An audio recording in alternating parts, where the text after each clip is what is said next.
جمعية الدعوة والإرشاد وتوعية الجاليات بمحافظة بدر.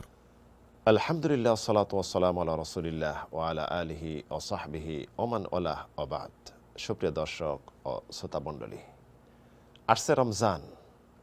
যে রমজানের রোজা আমাদের উপর আল্লাহ রাব্বুল আলামিন ফরজ করেছেন, যেটি ইসলামের অন্যতম একটি রুকন। এই রমজান মাসের রোজা আমরা সকলেই রাখব। এই জন্য আমরা প্রস্তুতি গ্রহণ করতেছি। একজন সুদখোর যে সুদের সাথে লেনদেন করে, সুদি ব্যবসা করে, সুদি ব্যাংকে চাকরি করে, সুদি কারবার করে, সুদ খায়, সুদ দেয়, সুদে সম্পৃক্ততা, রমজানের রোজা তার কবুল হবে কি না? সুদ আল্লাহ রাব্বুল আলামিন এটি সর্বস্তরে হারাম করেছেন। কোনো উপায়ে সুদ খাওয়া কারোর জন্য বৈধ নয়। কোরআনে কারিমে এই বিষয়ে একাধিক ভয়াবহতা আসছে।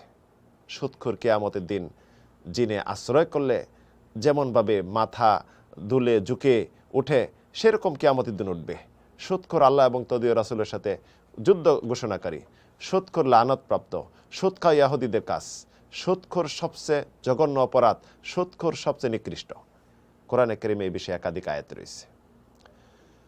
তো সুদ যে খাচ্ছে, এটি এত বড় অপরাধ। আল্লাহ রাব্বুল আলামিন তারপরও দয়া অনুগ্রহ করেছেন, যদি সুদ থেকে মুক্ত হয়, সুদ খাওয়া ছেড়ে দেয়, হতে পারে আল্লাহ রাব্বুল আলামিন তার পূর্বের গুনাহ ক্ষমা করে দিবেন এবং তার আমলগুলি কবুল করবেন। যেমন আল্লাহ রাব্বুল আলামিন সূরা বাকারার 278 নম্বর আয়াতে উল্লেখ করেছেন, ইয়া আইয়ুহাল্লাযীনা আমানুত্তাকুল্লাহ ওয়া যারু মা বাকিয়া মিনার রিবা ইন কুনতুম মুমিনিন। হে ঈমানদারগণ, তোমরা আল্লাহকে ভয় করো এবং সুদের যে বাকি অংশ রয়েছে, সুদে লেনদেন যদি করে থাকো, এটি তোমরা ছেড়ে দাও, তোমাদের মূলধন গ্রহণ করো, সুদ থেকে তোমরা বাইর হয়ে আসো। ইন কুনতুম মুমিনিন, তোমরা যদি মুমিন হয়ে থাকো। মুমিন হওয়ার শর্ত, বা কেউ যদি মুমিন হয়ে থাকে, হারাম থেকে সে সম্পূর্ণ মুক্ত হয়ে আল্লাহ রাব্বুল আলামিনের বিধানের প্রতি আসবে, এটা আল্লাহর নির্দেশ। আল্লাহ রাব্বুল আলামিন প্রকৃতপক্ষে যে মুমিন মুসলিম, তাদের ইবাদত কবুল করবেন, তাদের ইবাদত এটি গ্রহণ করবেন।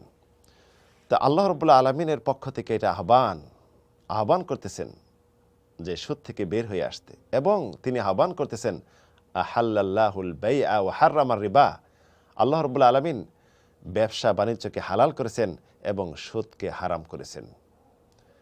একজন মুসলিম যদি মনে করে সে নিকৃষ্ট হয়ে যেতে, সে যেন সুদ খায়, মানে সুদ খাওয়া নিকৃষ্ট কাজ। সুদ খাইতে ইহুদিদের কাজ হলো সুদ খাওয়া। এই সুদ ইহুদি থেকে আসছে। সুদ খাওয়া বড় কবিরা গুনাহ। সুদ খাওয়া হলো নিজেকে ধ্বংসের দিকে নিক্ষেপ করা, জাহান্নামে নিক্ষেপ করা। তো একজন সুদখোর যদি রোজা রাখে, হতে পারে রোজা সে রাখলো, রোজা আল্লাহ রাব্বুল আলামিন কবুল করবেন, কিন্তু রোজার যে সওয়াব, এর অবশ্যই কমতি কাটতি, এবং কবুল হওয়ার বড় প্রতিবন্ধকতা হতে পারে সুদ খাওয়া।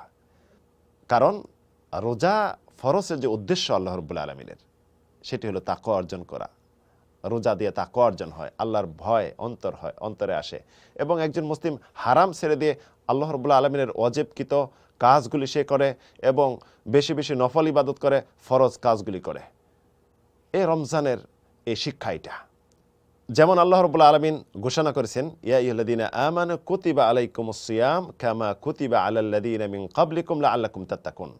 হে ঈমানদারগণ, তোমাদের উপর সিয়াম সাধনা আমি ফরজ করে দিলাম, নির্দিষ্ট করে দিলাম, যেমন পূর্বেকার নবীদের উম্মতের জন্য ফরজ করেছিলাম, যেন তোমরা তাকওয়া অর্জন করতে পারো। একজন মুসলিম যদি রমজান মাসে তাকওয়া অর্জন করতে না পারে, সুদের সাথে সম্পৃক্ত থাকে, তাহলে রোজা তার কিভাবে কবুল হতে পারে? সুদ খাবেন, তারপর আপনার রোজা আল্লাহ কবুল করবেন।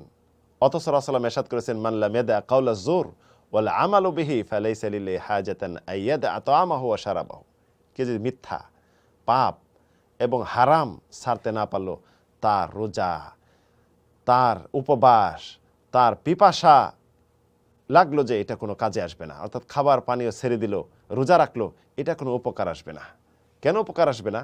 কারণ রোজার যে শর্ত হলো মুত্তাকি, পরহেজগার হওয়া। তাকওয়া যখন অবলম্বন না হবে, তাহলে তো রোজা কোনো কাজে আসবে না। সে মিথ্যা ছাড়তে না পারলো, সুদের সাথে সম্পৃক্ত ব্যবসা ছাড়তে না পারলো, তাহলে তার রোজা কিভাবে কবুল হতে পারে? একজন মুসলিম যেটা উচিত হবে সুদকে সম্পূর্ণ পরিত্যাগ করা। আল্লাহ রাব্বুল আলামিনের নির্দেশ অনুযায়ী সে ব্যবসা করবে, আল্লাহর যেটা নির্দেশ ব্যবসাকে হালাল সেটা করবে।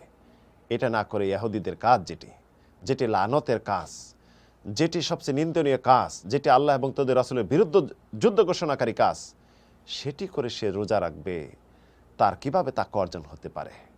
তো একজন মুসলিম যদি সুদ খায়, সুদের সাথে সম্পৃক্ত থাকে, এখনও যদি সব পরিত্যাগ না করে, মূলধন গ্রহণ না করে সুদের সাথে সম্পৃক্ত থাকে, রোজা রাখে, তার রোজা কবুল হবে না, এই রোজা তার কোনো কাজে আসবে না।